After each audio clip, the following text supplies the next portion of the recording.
Hey guys, today we're going to take a look at the CHE Performance shock tower brace for 79 to 04 Mustangs.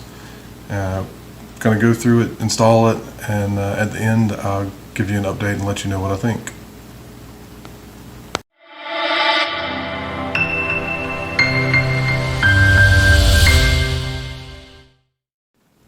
So I should add a disclaimer.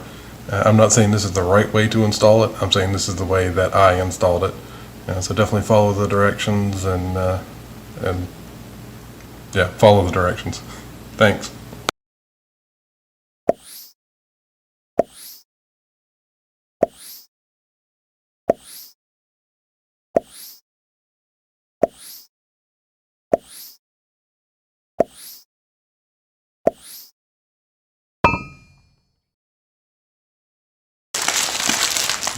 Bag of hardware, looks like instructions.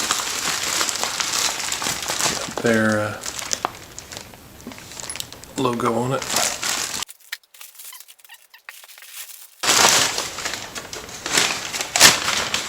Alright, so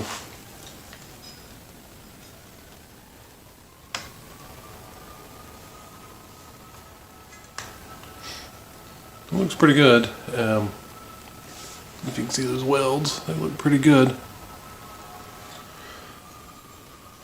Got a nice looking finish on it. So this was one of the, I'm not sure which side this is, but this will go on top of one of the shock towers, so the shock will come up through there. This will be bolted down to the floor of the car. So probably 3 bolts. And it's got 2 bolts, one on either side, that'll actually bolt into the shock tower. That seems like a pretty solid mount that way.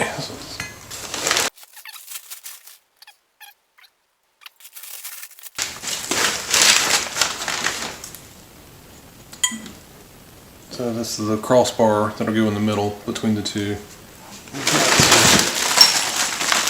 2 clevises, if you can see that in there. One for either end. Yeah, it looks like one's a left hand and the other's a right hand thread, so you can tighten them up in place without having to take it apart. So you can get a good solid connection in there. Yeah, looks good. So next we'll fit it up in the car, see what it looks like, mark some holes, go from there. So step 1 is to, let's see, remove interior trim. Step 2, unbolt shocks. This car is way past that, so we've moved on to step 3. Step 3 is to place the brace over the shock stud, which we don't have a shock installed, so I don't know how you would do that. Trace the lower flange onto the sound deadener. And 94 to 04 cars don't have the sound deadener, so we can skip that step as well. Next is to remove the body sealer plug, or body sealer that is plugging a weld nut located on the frame. So I'm looking, and it would be, you can't see where I'm pointing, would be there. It doesn't tell you how to go about removing it, so this could be entertaining. So this will probably be a time lapse of me fighting with seam sealer.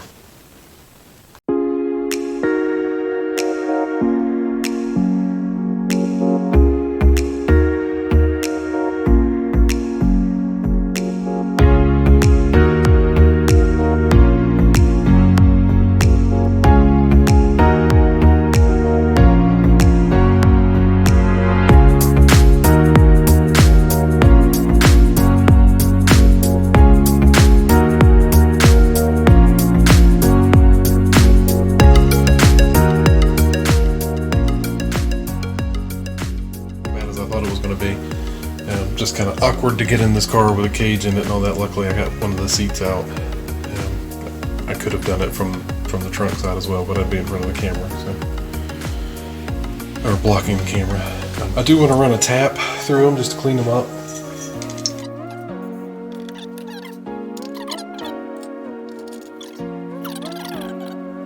So I also found in the directions that the whatever you call these braces are actually marked. Looks like they've laser cut a P for passenger side there. And a D for driver's side. That's pretty cool.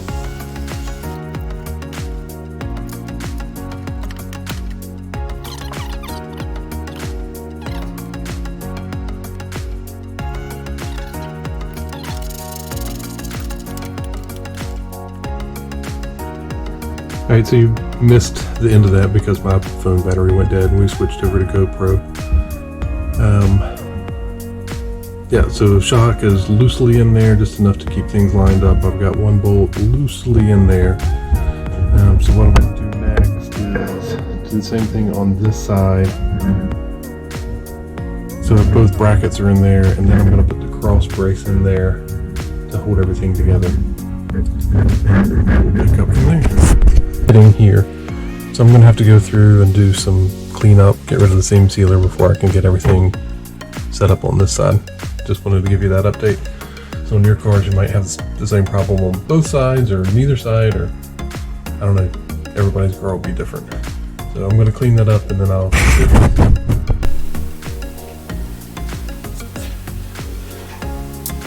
okay, I've got the hardware on here loosely. One bolt there, and the shocks are on loose as well, just to keep them from moving around. The instructions say to thread the clevises in all the way so you can get the spacing right. As usual, the off-color nut is the left-hand thread, and the side of the bar that has the hex on it was also the left-hand thread. So I've got those lined up. What else do you need to know? So now, hopefully we can slide this in and that in. Alright, so if we can... Alright, so that'll work. So let's get one of these and just put it in here loosely.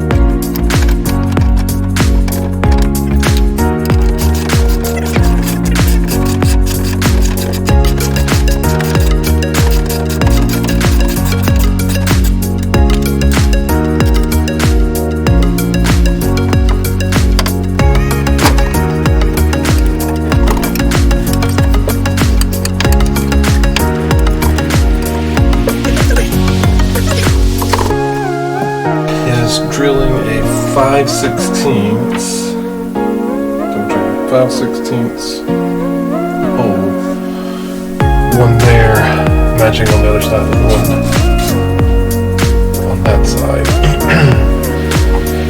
So let me get a drill and a couple of drill bits. I might do the ones on the front from the inside of the car.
Alright guys, final thoughts on this install.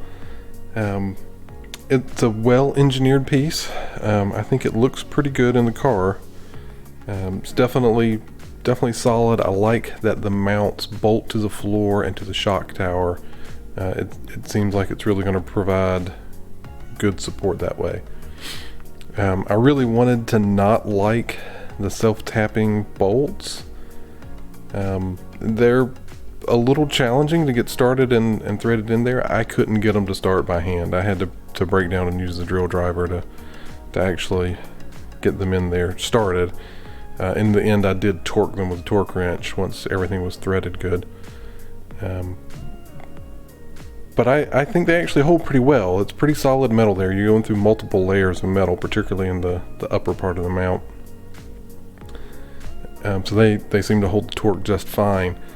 It would honestly be pretty hard to get a nut in some of those. For this car, it's got an independent rear suspension, and these, particularly the back lower bolt on the mount, it would be pretty hard to get a nut in there. The back mount for the independent rear suspension is in the same place. It would be pretty tight if you didn't have the self-threaded. So all in all, I'm pretty happy. I think it looks good. Once we get the car back together, we'll, I mean, I doubt I will honestly notice any difference, but it's peace of mind. I think having coilovers, it's just a good insurance plan to have that in there. I think welding it in would also be a solid option to consider, but I think these bolts will hold well. Alright, that's it. Thanks guys. Please subscribe to the channel if you like this content, and I'll try to keep it coming. Thanks.